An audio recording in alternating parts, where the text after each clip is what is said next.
Hi, everyone. Hello. It's been so long since I've hosted a live. I'm like, what am I doing with my life? But hello, everyone. If you're here, you should hopefully know who I am. I'm Natalie. Talk about book things, anime things, manga things, and I'm joined by my friend over here. Now I can't look.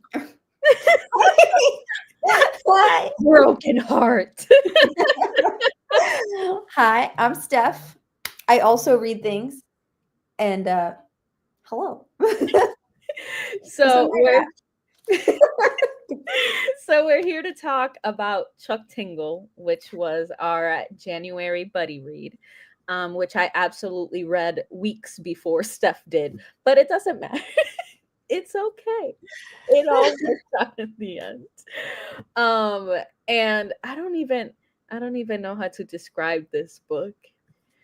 I guess we can call it's about this writer who is working on the script for this TV show that he's been working on for several years. And there's supposed to be like this vital, pivotal moment that happens where the main characters are queer, are in love with each other, and the, people in charge are like, nah, either you eliminate them if they're gonna be on screen queer, or make those people hetero.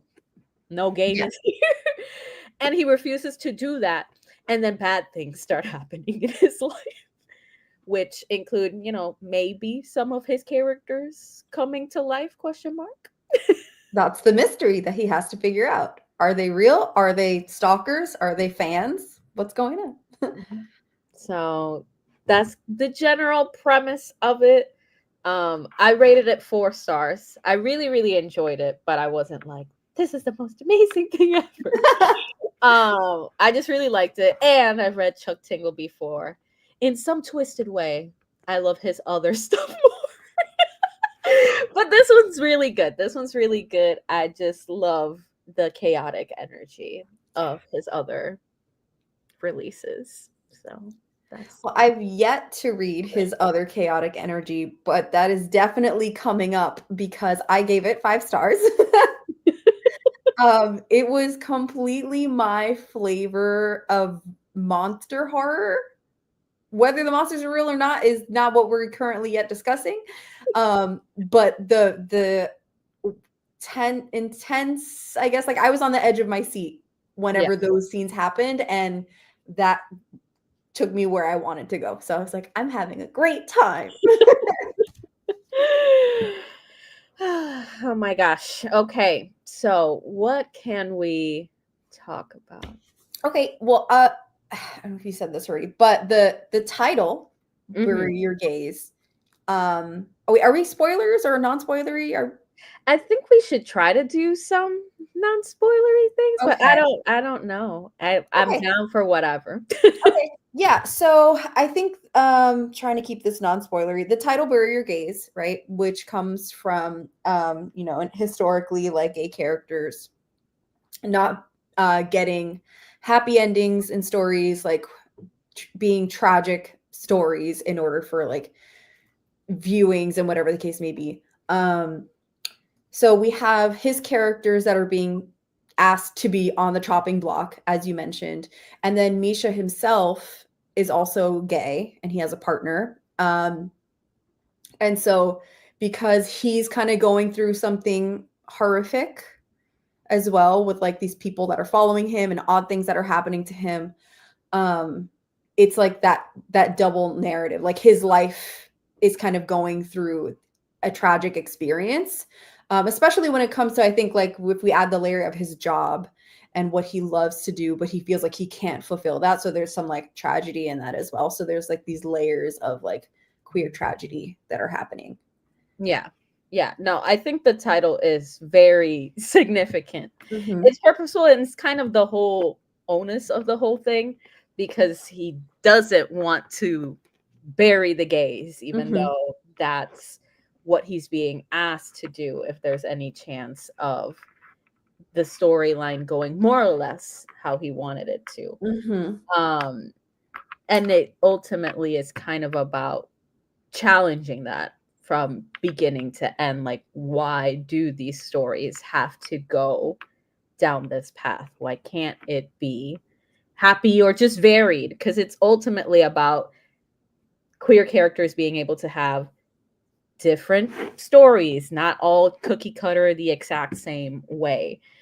Because ultimately, even if it were all, rainbows and butterflies and everything is beautiful, that's also reductive of a whole group of people and their experiences. Um, so I think that's one of the big things the novel is trying to discuss. Yeah, absolutely. And then we also have, we have a couple things as far as like representation. We have Misha being out within his like small circle in Hollywood, right? He's in Hollywood. Yeah. Yeah, he's in Hollywood. And so he has a boyfriend. He has a best friend who is Ace. But he is not openly out to the larger community. And even though it's kind of like when you see someone who is writing a certain kind of representation that's resonating with people, you can you get a vibe, but he hasn't openly announced that he's gay. And also back home where he came from, I guess a small town like Midwest somewhere, he's not open back home either. So he's also dealing with that and like juggling where he's out, how comfortable he is saying what he's saying, and also being like semi-famous. Yeah. Yeah. And kind of, dealing with the challenges of like, he really, really loves his boyfriend, but it's also like, I don't want my life in my small town when I go and visit to completely fall apart, basically. And the challenges of navigating that and being, I think maybe they called it, because I think it might be a term sort of like that, like LA out, but not out beyond that. Yeah. And it's not easy. Also, hi, Roro! Hi. How are you? If you read it, tell us what you thought. Yes, please. But I don't know how much else I can say without spoilers. I just want to talk spoilers. I mean, whenever you're ready, I'm ready. But yeah, so it does get a little bit, I guess we're talking about the horror part. It gets a little bit gory. Yeah. I would say there is some gore, but it kind of is a weird thing where it starts with a like pretty super gory scene, but it's also like comical, and that makes sense within how it's set up. But then there's a large span of time where it's just building up tension without there being any strongly horrific things going on. But then there is some definitely body horror that happens in it that I was like, okay, I'm ready to move on. Those are my favorite parts. I'm not a body horror person. I'm not, which is again ironic because one of my favorite novels by Stephen Graham Jones, I'm like, it's disgusting, so many of the things that happen, but I'm like, that's not why I love it. Wait, which one? The Only Good Indians, girl. The things that happen in there. Yeah, that's true. I guess in my brain, the gory parts are not the parts that stick out to me. But yeah, that's true. They're memorable to me because it's not what I'm looking for out of a horror novel. That's okay, but I assume also with, The Only Good Indians, people are also not looking for, a whole horror scene where they're playing basketball. Yeah. That's kind neither here nor there. So good. I loved it. I feel like a lot of people either like were a hit or miss with that scene. But anyway, we're not here to talk about that. We're not here to discuss that, but all of this to say there's different things people like and look for in horror novels. And I'm just not of the body horror variety. And that's okay. Well, this is part of why I probably rated it higher, because I was like, oh yes, delicious. No, because one of the things that impacted, because I don't have to spoil it inherently, but one of the things that impacted my rating was the resolution. I feel like there was a peak moment that we'll talk more in detail about later, but there was this peak moment and it was amazing. And then Chuck Tingle was like, wait, and then this happened. And wait, and then this, Mhm. and then this happened. I'm like, oh, can we close this out, please? I'm Yeah. done with the fake, like, start, stop, start, stop. I'm like, you've annoyed me now. I am ready for this book to be over. Because you're not gonna be able to top that moment. So let's wrap this up. Let's hurry up because no, Yeah. no. No, I So agree. it was a pacing thing, I guess, would be the argument. That was the main reason why I was like, no. I mean, again, I still liked it. It's still 4 stars, but I'm like, I can't give it any higher than that. That's fair. Yeah, I definitely feel like the climax for me was not the actual climax of the book, I guess. Yeah. Um, it was something climactic that happened right before the Yeah. climax. Yeah. So when all the other stuff was happening, like, there's more? Like, I guess. Yeah. I was kind of left like, wait, we're gonna do more, say more, which contextually made sense. But I'm also, as a reader, I'm like, I don't always need all the loose ends to be tied. I'm Mhm. like, I'm okay with some ambiguity. So I'm like, we hit the peak, amazing. Goodbye now. And Chuck Tingle was like, no, no goodbye now. Goodbye Yeah. later. Yeah. Yeah, it's weird because it's like also trying to keep this non-spoilery. There's something that happens after the climax towards like the closing of the book, like the last chapter, where we get characters exploring something of taking the bury your gaze spectrum all the way to the other side, right? Yeah. And I feel like that was super important. And I don't think that Chuck Tingle necessarily needed to use the explanation Yeah. of why things were happening in order to have that scene. Like, that Yeah. scene could have still happened without Yes. us having everything that transpired connect to it in some way. Like, it's like you said, it's okay to just let the loose ends be loose ends sometimes. I feel like it probably would have made us stop and think about the impact or the gravitas of the part that we consider to be the climax more if Yeah. that other stuff was just left Yeah. cut out. Or like arguably bring sooner the peak that we Mhm. had. And so then there's better room to explore. Cause I don't mind what's the change that happened Mhm. afterwards. But I'm like, then I feel like it moved too quickly. And I'm like, then we're not properly engaging with this Mhm. um change. But anyway. Mhm. Let's just talk spoilers. Okay. Spoiler time. Yay. Yay. Yay. um Okay, so I loved the monsters so much. Like, they were so creative yeah. and they put me on edge. Like, if I was him, if I was Misha and I saw Mrs. Y, I would have been like, I'm dead. It's over. I'm done. Oh my God. They were pulling some like Bird Box type shit. Yeah. Yeah. That was so scary. I loved it. No, I feel like I held on to the monsters in a different way than you did. Because while I was listening to it, because I didn't read it physically, while I was listening to the audiobook, I'm like, this, funnily enough, is very cinematic to me. Like, there Mhm. was a lot of it that I could very easily visualize in my head, which often when I'm reading, I don't visualize too much, very, very bare bones, but I could see it. I could actually picture it. And I'm like, this would be amazing as a movie. Yes, this would be I'm a like, really good all movie. all the stuff with Mrs. Y, and then what's the one of the cigarettes called again? The smoker guy. Yeah, the smoker guy. I'm like, all of this would be so cool in a movie. I'd love Mhm. watching it. Um, and the kind of meta of like, it's a movie about movies Mhm. and the creations are coming to life. I think in general it would be a cool Yeah. Need someone to pick this up. It's so good. Or um, even like a mini series. something, Yeah. something.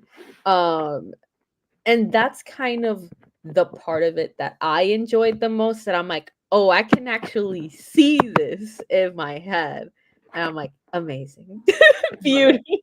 Yeah, it's so But you good. were super into the monsters themselves. You were like, monster. Yeah, I was having a blast. Having a great time. But yeah, so about the cinematic part too, like there were these chapters in between where I was so confused when it was happening, but then I thought it was really cool, I guess, later on, even though I'm not sure that we necessarily needed it. But anyway, we could probably talk about that. Where it looked like, well, oh, you listened to it. You didn't physically read it, so maybe I'll show you because like the text changed. The text started to look like this, so it looks like a script. Yeah, script format. Um, I assumed that was happening because there was an auditory change. okay. That's where the majority of like the guest narrators came in, which included Stephen Graham Jones. Oh Um, yeah. shout out to him again. So I personally liked it. I don't know how well that script part was fully incorporated. Mhm. There was definitely an attempt to do that, to be like, this is why this script stuff was happening. But as an audiobook listener, I was like, I'm having a blast. I'm like, I don't know where we're going with these, but I'm having a great time. So Mhm. I'm here for it. Um, where was I going? I don't I don't know. Yeah. So, I mean, I really liked it, and I liked that because it was tying in some level of like, what the hell is Misha doing? Are we getting time skips? Is he Yeah. losing his memory, whatever? But what it turns out being is it was not even him. It was like a nanobot body controlled clone Yeah. that was moving around the world, and that was put out by the film company who was investing in AI to make fake actors that was like setting him up Yeah. to become a victim. So like literally trying to bury the gay. Um I was like, oh, it's so good. And you know what, when it hit me, when the fake Misha gets to his own doorstep and Miss Y touches him and he crumbles, I was like, oh, he was a clone. Ah, my chair just broke. Okay. um which that okay, talking about the AI of it all, that was definitely one of the big things that I was trying to tackle, like the ethics of it, and like what does it even mean, because within this context, one of the big things going on tangentially is that the film company has made this movie where the lead actor, he's no longer among the living, but they used AI, and eventually basically we learned it's like the nanobot things. That's how it's so good looking. Like it doesn't give that like weird sense that now currently when we watch a movie and they try to make an actor look younger or whatever it is, it's kind of like uncanny valley, Mm-hmm. but they perfected it by using the nanobots. Yeah. And it's like, this man is not even among the living anymore, but he's been nominated for awards for his performance in this thing where he didn't perform. Right. This is completely generated, and like what's the ethics and logic of that? Like how do we reconcile those things when we're edging closer to it actually being a reality? Yeah. And it's part of what actors have been trying to fight against, to be like, no, I can't just sign a contract to be in one of your films and then suddenly you own my voice, you own my likeness, and you can do Mhm. whatever you want with it. Like, Yep. no. It's a problem now already. Like, what was it? The one of the first times I remember seeing it used was in a Star Wars movie a couple years ago. Yeah. When I forgot her name, the actress who played Princess Leia, she passed away during the filming of the movie, and then they used CGI to make it look like she was still in the movie. So there are scenes where she's still in the movie, but it's posthumously, and to me that's so uncomfortable. Like, Yeah. it's one thing if the actor is still alive and they're involved in the production and you're using their likeness in some way, like, okay, still I'm not a fan of it, but like at least they're consenting. Yeah. But ma'am, she's dead. Like, what do you mean we're producing her? Like that, I don't like that. It feels weird. Also, it happened in some other like Star Wars stuff. They did it again. I don't like it. But also, like, somewhere that makes me really uncomfortable where the future of media production is going is that, okay, so if someone passes away and then a company owns their likeness, their voice, whatever, general copyright law is that after 70 years, or roughly like the amount of time of a lifetime, media becomes public domain. Yeah. So does that mean that AI generation or that person's likeness is going to become public domain? Because that's not currently how that works. And it's like, that is such uncomfortable territory that I think Yeah. we're going into. And that's what Bury Your Gaze is kind of exploring. And it's like, oh, that's really uncomfortable. Yeah, no, I mean, I find it fully disturbing. I'm like, I think part of the magic and the gift that in this specific case actors give us within their lifespan is the work they complete while they are alive. And you understand when they pass that, like, obviously there shouldn't be anything else, Mm-hmm. but that's okay. Like, we don't have to hold on to the images of these people and create a phantom of them. It's Yeah. that is deeply disturbing. It's like, no, you should appreciate what they actually did with heart, with talent, with focus. Um, and don't think about like, oh, what if they could have been in this role? Oh, they would have been great in this role. It's like, that's neither here nor there. We can at least enjoy what they were able to do in the time that they were Mm-hmm. able to do it. And it also brings in the idea as well of profit, of like, if this were to happen, how is profit then allocated Mm-hmm. to people? Because it's like, arguably, if I'm an actor and I decide I want to allow them to use my voice and likeness, I'm like, the only way I'm allowing that is if you're paying though for forever. Basically, you owe my family, my inheritors, whoever, money basically for the amount of time that you use my image, my likeness, because otherwise it's like, obviously at some point I'm going to die. I can't personally profit, but then that doesn't mean you should be able to profit off of me when I'm dead. Mm-hmm. It, Absolutely. no. So, Absolutely. No, my life is not your royalty. That's not how this works. yeah, yeah. It's scary. Ugh, I don't like it. No. No. But the conversations between Misha and Jack, who was their producer, manager, something. Question mark? Yeah, something like Sure. that. I Yeah, can't well, remember what it was. studio rep, whatever that Misha reports to with their TV scripts. I loved their conversations were so ridiculous, and like they would get so sassy, and Jack was such an asshole. No, Jack was so sure that he was hip and of the times. Yeah, He wasn't. this was not it. This was not it, sir. So that But was great.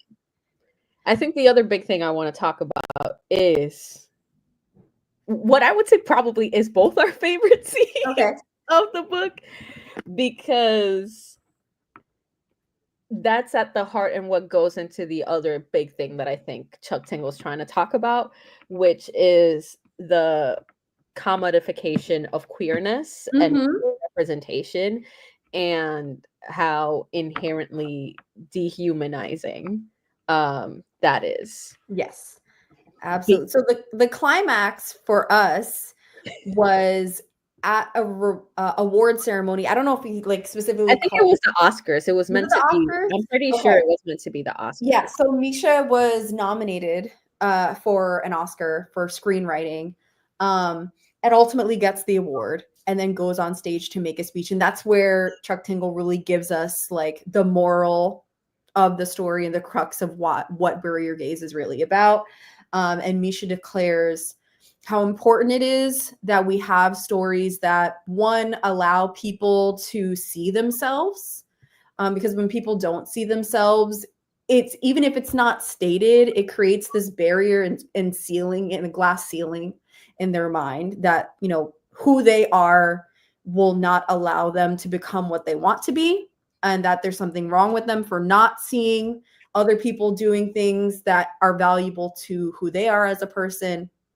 But also just like queer joy as a concept, we should not be profiting off of tragedy of any marginalized group, but this one specifically focuses on, you know, the queer tragedy. And that something like, when do we're in the year 2025, why are we still doing this? Yeah. Yeah.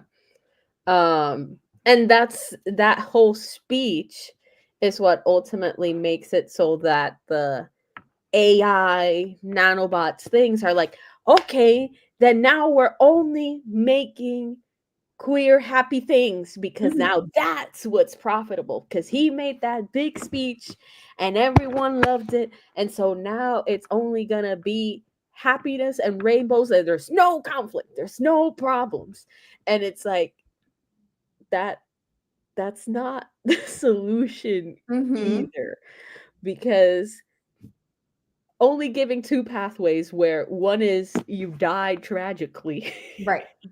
and the other one is literally not rooted in reality, because no human being has a perfect life where they're just happy, there's never any problems, and it's perfectly fine that they're queer or whatever marginalized identity they are, and everything is rainbows and butterflies. Like, that's also not a thing people actually want. What people want is a variety of stories, of Mm-hmm. representations, of experiences, of people who are members of these communities. Mm-hmm. Um, and it was so uncanny to me reading that Yeah. whole part where suddenly Misha goes to the studio and everything basically is gay. It was giving 100% rainbow capitalism. Yes. 100% rainbow capitalism, where it's like, yes, there's rainbows everywhere, flags everywhere. We're listening to music that's like representative of the community. And even the new, I guess, overseer, whatever, the Producer film person person that takes Jack's is, place. yeah, because Yeah. Jack, there's a whole thing that happens with Jack, but Jack is no longer there, so it's someone else, which is, just happens to be robots, the little robot. But regardless, he's there, and he's like the perfect amalgamation of like a gay man stereotype, Mm-hmm. to the way that he speaks, the clothes that he wears, everything. And Misha's literally walking in there like, what on earth Right. happened? And what I think is so important about that is that the conversation that Misha has with that new rep parallels the conversation that Misha had with Jack in the beginning of the book. Whereas, like, in the beginning, Misha was trying to say, like, no, this is what I want to write. And Jack was like, no, that's not going to make numbers. Now it's another character who is like technically pro gay, Yeah. but is also telling Misha, no, we don't want to publish your story. We want to make numbers. Yeah. And so it's still like, You know what I would suggest? If anybody likes this, definitely go watch the movie American Fiction. If you haven't seen I it, haven't seen it yet. so good. It's literally something very similar, but around a Black author Yeah. and trying to get his voice and like authentic voice. Yeah. But dealing with like a different kind of capitalism. But yeah. Yeah, because ultimately, like Misha, what Misha prefers to write and loves to write is horror Mm-hmm. things. It's within the horror genre, which obviously does not fit into the perfect image of like, no, now everyone is happy and beautiful and amazing, and there's never any conflict. It's like, no, it's not that I want that extreme. It's that there should be a wide array Mm-hmm. of what we're telling, and what I want to tell is this thing. So I should be allowed to tell this thing, and whoever wants to tell the other thing can tell the other thing Mm-hmm. in their story. But Mm-hmm. Like you can have horror as a genre critique things and also still have it cross multiple genres. Like it doesn't just have to end the way that they think commercial horror should end. And which is okay, something I really loved about this book is that there was a section in the middle somewhere where I think Misha was at a like a school reunion, like 10-year school anniversary thing. yeah. And so they go back to their hometown and they're again trying to hide who they are because they're not out back home.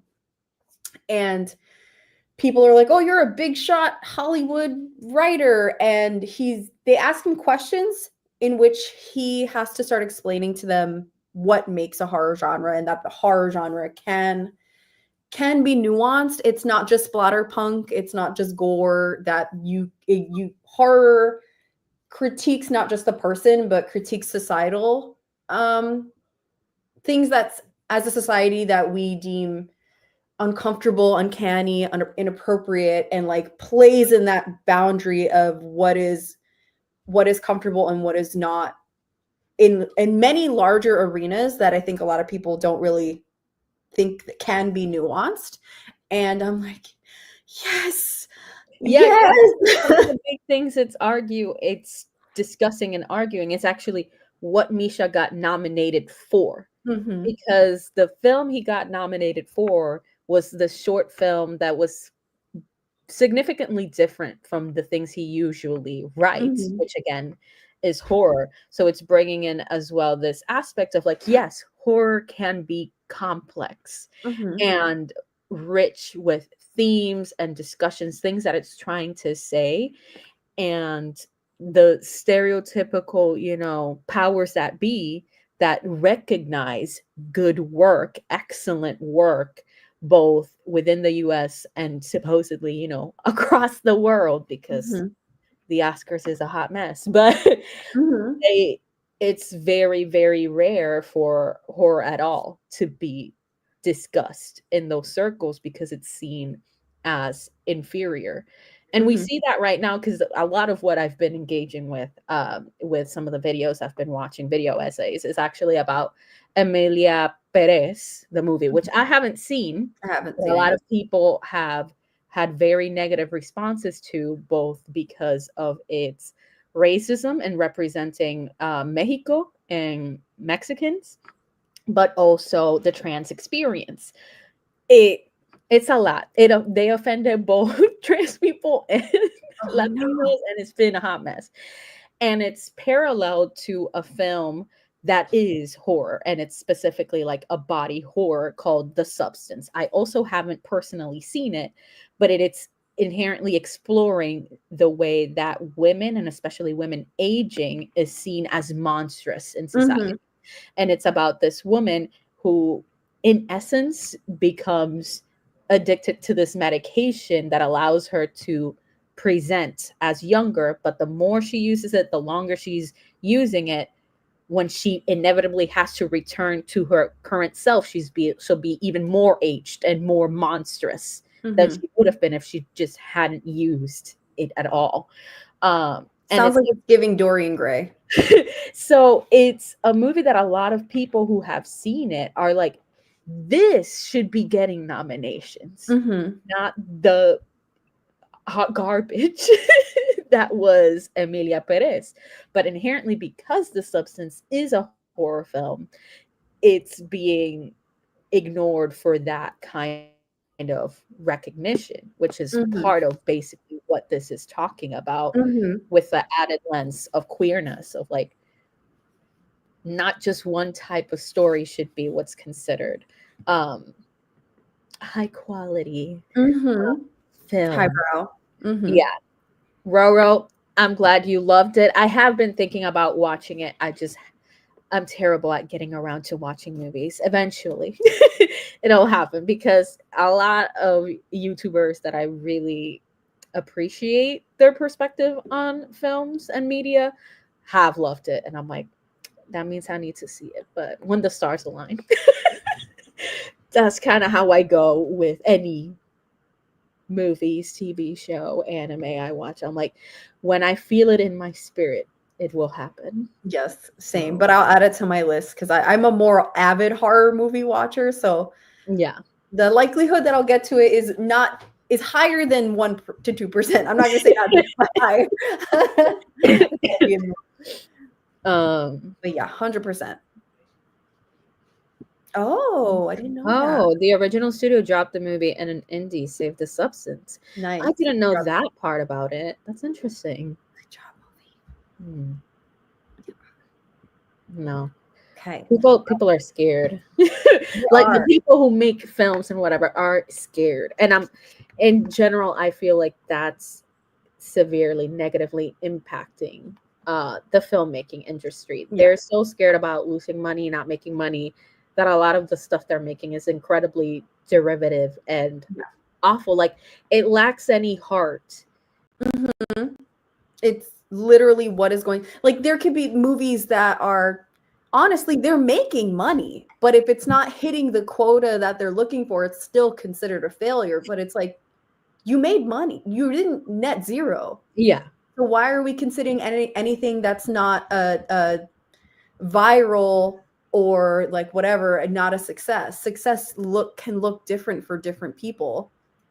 Yeah. And like inherently, if you actually care about film, it's like, no, you use your big blockbusters to then be able to fund other projects that are actually interesting Mhm. and compelling in a different way and engage a different audience. Mhm. It's like that's what you should be doing. Like, sure, of course, as a studio, as a whatever, you want to make money, but it's like everything shouldn't be that. No, everything has to make me all these millions and millions of dollars, otherwise it's Mhm. garbage and it's not worth doing and nobody wants to see it. It's like, be so for real right now. Yeah, I agree.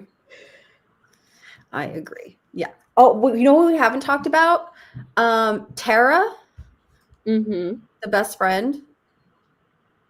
You expand because I can only expand if you Okay. Yeah, so Tara was the best friend. They were ace. yeah. And an important role that Tara had, especially towards the end in that part where we talked about like rainbow capitalism, is when the company made Queeros is what they called it. Yes, Queeros, awful name. They made like a super over the top gay hero movie with no conflict, but still tried to represent a hero for almost most parts of the queer spectrum, or like non-binary or trans or whatever the case is. But they left out ace, and they left out some like the ones that are, I guess, not most readily Yeah. come to mind when you think of LGBTQIA plus. Yeah, I think it was basically like they did LGBT and then that's where it ended. Yeah. And any identities outside of that um, are just superfluous, ignored, Mm-hmm. basically. Like, oh no, we don't even have to think about that. So that's Mm-hmm. a big thing, yeah, that Tara brings up several times. It's like, yeah, where's the Ace character? I wonder. Mm-hmm. um, Within queer communities, like also just not recognizing. that there are other people who are within those spectrums who still count. Yeah. Yeah. It doesn't dive as deep into it.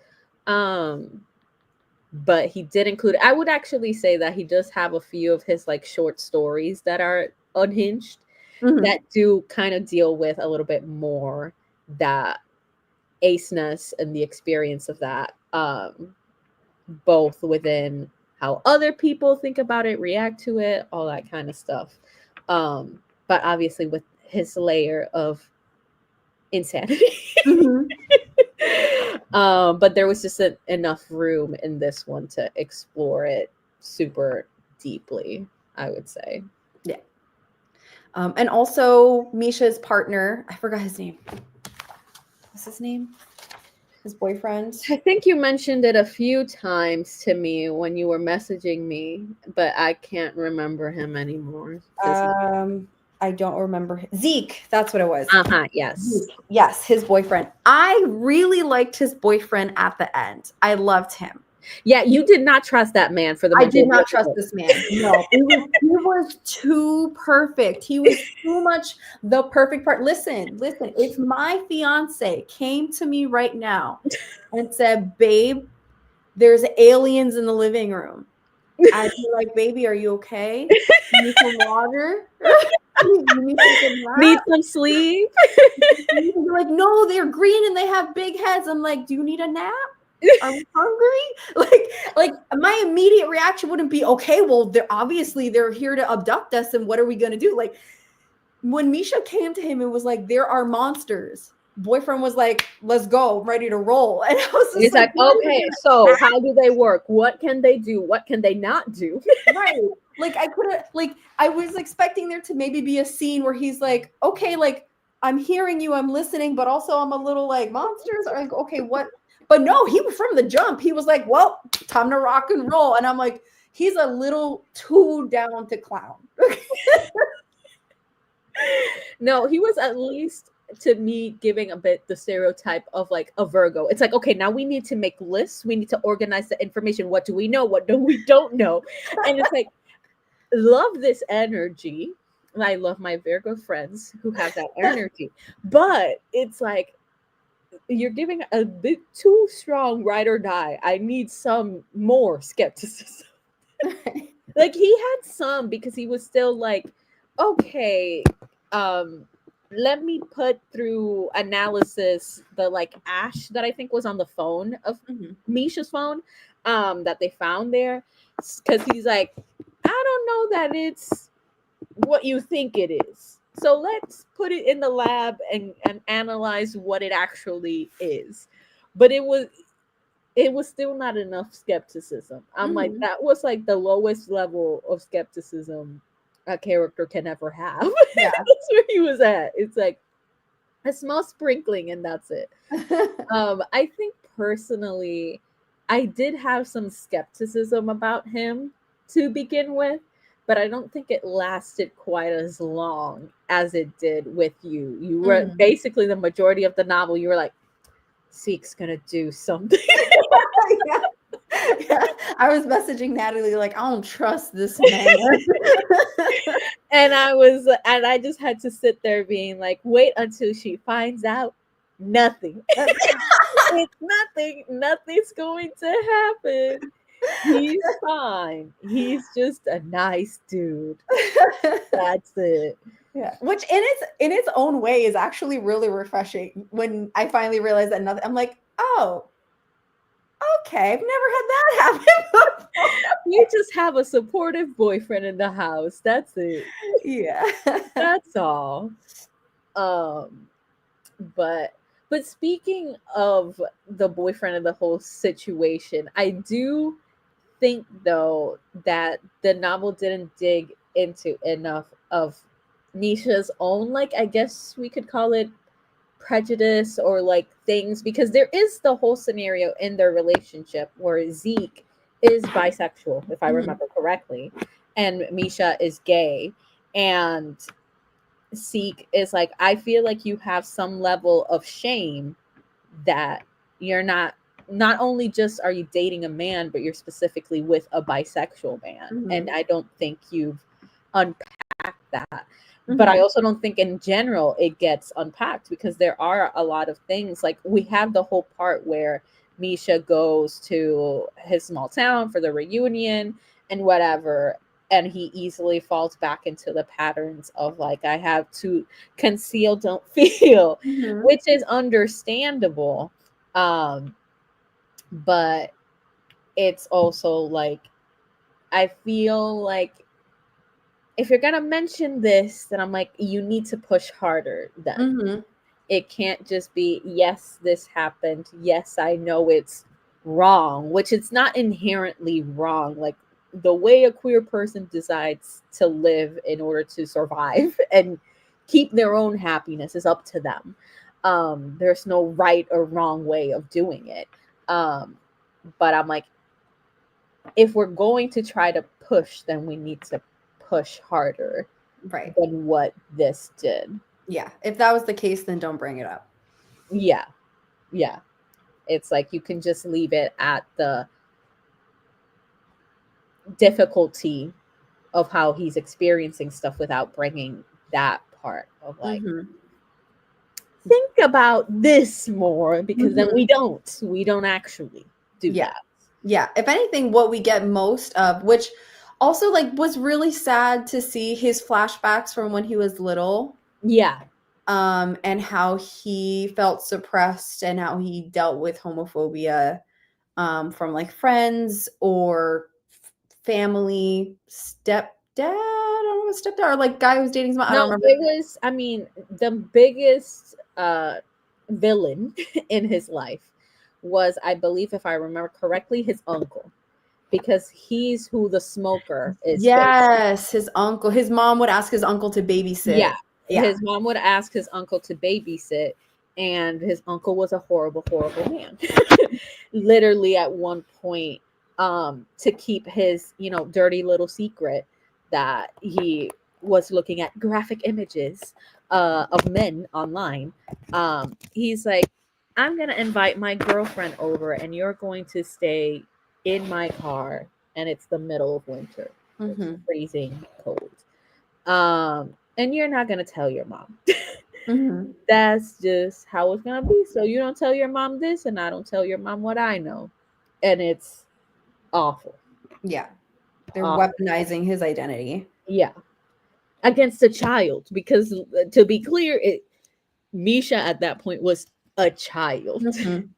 It's like a preteen, maybe at most, like something around there. But it doesn't make it right anyway. Yeah, either way. Yeah, it doesn't make it right. And then also his best friend, who he was showing, like, hints and affection to, and that there was a point where they had an intimate moment where the friend, like, privately reciprocated some feelings, but then the moment that their his older brother, I believe, his brother came, and, like, their manhood was questioned, they immediately turned on Misha, and then Misha becomes the victim again.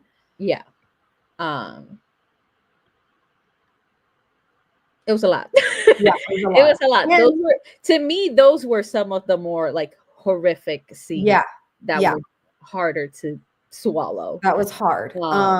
And especially, like, the scene where Misha is sitting in front of the TV watching a show that had two characters that he registered as queer, and could have also been, like, queer baited by the TV producers who made that show. But then at the last minute decided that they weren't going to be gay and had them become just friends. When you have someone who's watching that media, and, like, they're hoping to see someone recognize something that's part of their identity, and once again it's just kind of, it's dashed to the side or condemned or whatever the case may be, broke his little heart. And I felt so bad for him in that moment. No, that was a huge thing for him. And the fact that it also didn't happen privately, because he was watching it happen real time, with some of his friends because I believe it was his birthday. Mhm. And he was really like, no, I want to see this thing. His friends were kind of like, that's kind of lame, but okay. And so real time, he could not process his reaction, emotional response to what was happening in the show because it would be shut down by his Mhm. friends. So it's also a lot of like what suffered privately that one wouldn't want to, but for fear of being ostracized Mhm. and marked as different, you try to conceal. Because ultimately, a lot of his experiences are precisely kind of around this idea of like failing at concealing Mhm. completely, and the repercussions of that, because it's Yeah. not risk free. Um, so yeah. Yeah, I don't know what else I gotta say, but I loved it. Okay, full disclosure, I actually rated it on Storygraph a 4.75 because I'm that bitch. You and your quarter ratings. Yes, but I'm rounding it to a 5 because I still loved it in my heart. You're like, in my heart, if I wasn't the way I was, it would just be 5. I am the way I am. If I was built different, it'd be 5. No caveats. But yeah, I don't know that there's anything else that I want to say specifically about Bury Your Gaze, but we should mention what we're reading next Ow, month. my arm. Okay. I feel like you should take the lead because you're the one super excited Yes. to read this. So Okay, so we're gonna be buddy reading, and also if anyone wants to join the Discord where we have set up to chat about it, which is linked in my link tree at the annotation station Discord, you can join us there. We are reading "We Do Not Part" by Hong Kong. yes, Very excited, new very release. cute, very cute. Yes, very demure. And I do think actually looking at it, I'm like, it is small. Yeah, it's small. It's might still be a little thicker than their previous Yeah, books, for but it's sure still it is small. longer than their usual, but Yeah. it is small. It though the copy that Scylla showed, I'm like, that does look ginormous. Yeah. I don't know why her copy is so big, but I'm like, no, she's No. petite. But I have no idea what it's about. I'm just like, I know you want to read it, and I've read Yeah. Hong Kong before and enjoyed it, so I'm like, I'm down. Yes, we stand Hong Kong in this house, so very excited. So we'll be reviewing that February, At right? the end of And then February, Yeah. yeah, that's when we'll be talking about it. So Mhm. that's pretty much it. So thank you everyone for joining us. Hopefully you'll join us for our discussion of the Hong Kong book. Mhm. So we'll see you then. Yay! Bye.